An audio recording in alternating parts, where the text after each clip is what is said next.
Hey, everybody. We are back. It is H10 Hanshin Tigers English News, and I am the host of the podcast, as well as this post-show show. I'm T-Ray, and with me on my left, my right, your left, your right, I'm not sure, is Sanjay. How you doing, buddy?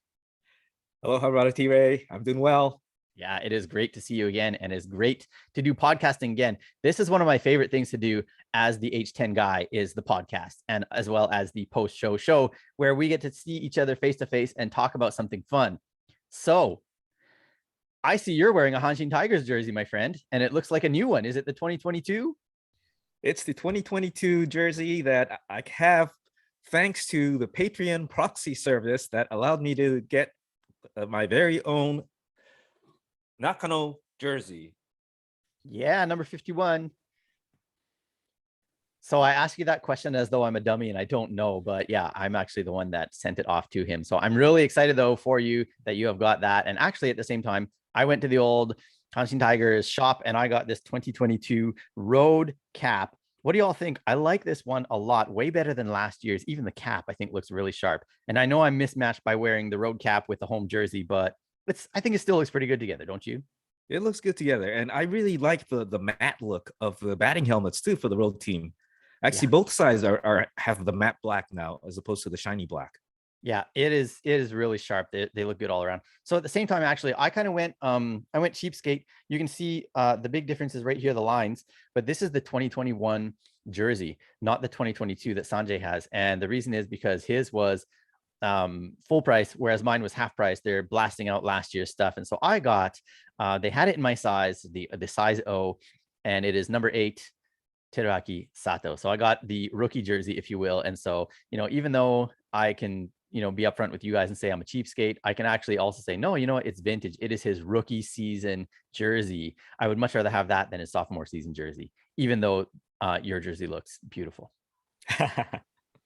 Thank you. So along with the jersey, you also got, just as a small bonus from the Hanshin Tigers, you got a hanger to hang this jersey on, right? Yes, I did. And then also, as a bonus for being a patron of H10, you received some other things, did you not? Yes, I did. I had a lot of goodies in there. All right. So actually, that is kind of the topic of today's post-show show. We're going to talk a little bit about the calendar that I put in there. This is a really cool calendar that was given to me by a friend of mine who is a huge Hanshin Tigers fan and just a huge, like, numbers nerd. I don't even that sounds rude, but like he just loves numbers and stats and just fiddling with all that kind of stuff, the data. And he puts out an annual Hanshin Tigers calendar, and it's more like a poster than it is a calendar. So for your benefit, and by the way, if you were to become a patron, I am going to send out one of these calendars to the very first person who becomes a patron as of this date. I'm actually going to share what it looks like with you right now. All right, so here's the calendar, and basically the top half of it is, we got the months on the left, and then we've got all the dates all the way across. And so it's a moon calendar. You can see the phases of the moon, and in very little writing, you can see what time the moon is going to be its most visible. And then, of course, in the middle of the calendar, zoom in a little bit here, you've got all of the dates of the Hanshin Tigers schedule. And so you can see that then on April 12th through 14th, they'll be at Vantolin Dome, and then back for a tilt against the Giants. You got the little G here for 3 at Koshien against Yomiuri, and then on the road and so on. You can see then who they're playing, where they're playing for all of the regular season. And that's not all. No, that's not all. That is just the beginning. And thank you, Mr. Masaki Omori, for this calendar.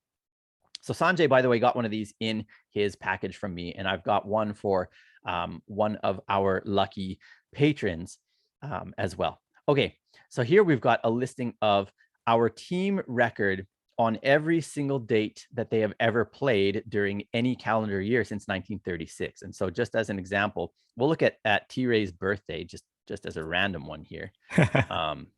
But June the 14th. And sorry, the pixelation here is not because the calendar is low quality. It's because I still use an iPhone 7, and so it's not highest quality. So anyways, June the 14th, our team is 491, which is pretty mediocre, but well, that that's me in a nutshell. So there you go. But you know, you got this, you got all the dates. You can look at your own birthday if they did play on your birthday. Sanjay, when's your birthday again? Was it February? No, September. September. Do you want to share with everyone when it was, or? Sure. 6th. September 6th. I mean, Oh, more. my friend. I'm sub mediocre. That is not a good record at all. That could be almost the worst. Although September 12th seems to be like the kryptonite date, right? 348. That's crazy. So, anyways, you look at that, you can enjoy that. You know, you can look at all your, you know, family members or friends or whatever and see how they've done on any given day. But that's not all, my friends. No, that is not all. The theme of this year's calendar, and he changes the theme every year, is how many different batting orders did the team have in any given year? And so you go from 1936, and then you've got the 37 spring fall, 38 spring fall, all the way through to 2021. And the bigger circle means this position was largely occupied by one player, and the smaller circles indicate that this position was not really occupied, or placed in the batting order, I should say, was not largely occupied by the same player. So you go to 2021, and you know, you got the name of the manager up at the top, so you can kind of refer to that. But you got Chikamoto was the most common number one hitter very often, then followed by Nakano, Marte, Oyama, Sands, Sato, Umeno. Yeah, he was the most common number 7 and number 8, but that's why you can see it's a smaller circle. And then Nishi and Aoyagi were the most common 9th place in the batting order. So you could look at that throughout the entire history of the team. You can also see here, this is how the team fared in the standings. And as Sanjay mentioned to me earlier, yeah, you can see how were them dark ages? Yeah, pretty darn dark, right? We're all the way at the bottom of the standings for much of that stretch there. Okay. And then he also compares then, well, what did the batting orders look like in those years? So just as an example, in 2005, we played 143 games, or 144, whatever it was, 144, I believe. And the 1 through 9 had only 78 patterns. That's not very many when you consider that the pitcher is changing from day to day. The 1 through 8 order was that much less during that season. 1 through 7 and so on, like all these different, you got the tags on the right here, so you can see what each line refers to. But the proof then is in this data here, that the years that the team had its best success were also the years that they had the fewest variations in the hitting order in the starting lineup. Okay, but that's not all, my friends. That is not all. We go on and on. This one here then explains what was the most common 1 through 9 batting order in that given year, every single year of the Tigers' history. What was the most common 1 through 8? What was the most common 1-2 punch? What was the most common 3-4-5 cleanup punch? Okay, so you go to last year, just for those of you who are maybe newer fans, and it was Marte, Oyama, Sands was the most common 3-4-5. The most common 1 through 8 was this, and so on. Okay, so then you've also got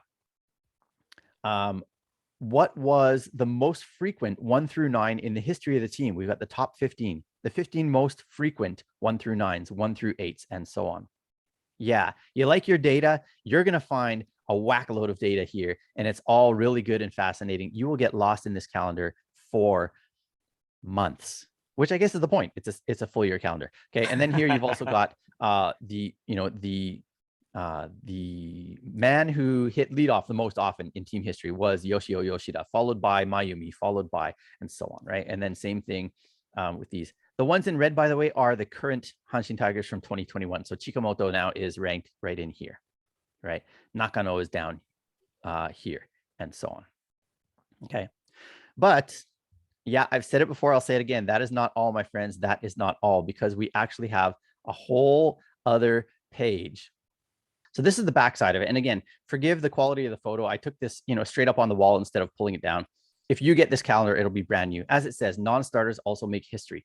This has got the cool Tiger logo blended into it. The color scheme here means nothing except Tiger's logo. But if we zoom in on this, you've got all these player names plus the year that they started with the Tigers. This is a listing. The number on the left represents how many games they came into partway through the game. The number on the right is how many games they started. And then these numbers going across are where did they hit in the order when they were starters. So we'll look at an example like Craig Brazell, who played for the Tigers from 09 through 2012. He came off the bench 31 times. he started 412 times, and he most commonly hit 5th, then 6th, then 7th for a total of 443 games. Every single player in team history that ever came into a game midway through is on this list. That's So again, unbelievable. you want to get lost in some data? This is your Christmas present right here. So there you have it. Mr. Omori, thank you so much for your hard work making this. And I hope that some lucky listener of H10 is going to latch onto this. Sign up for Patreon. The link is down in the show description. And this calendar, after you pay for the shipping for it, will be yours. I will send it immediately. As soon as you send me the cost of shipping, you'll get the calendar sent your way and you will love it. And by the way, I've got, I think, 1 or 2 more of the 2022 version, but he's been putting these calendars out for probably a decade. And I've got some retro ones as well. So if you join Patreon a little bit later, if you're not the first or second one to join, I can still give you a throwback one. And if you are a current patron and you're saying, hey, what about me? If you introduce somebody else to Patreon, the same prize is there for you. So all that to say, join me on Patreon, everybody. But yeah, we're going to keep the data coming, not only through Mr. Omori, but as H10 Hanshin Tigers English News. Sanjay, thanks for joining me for another post-show show. I hope you enjoyed this. Thanks for having me. All right. See y'all next time. Let's go Tigers.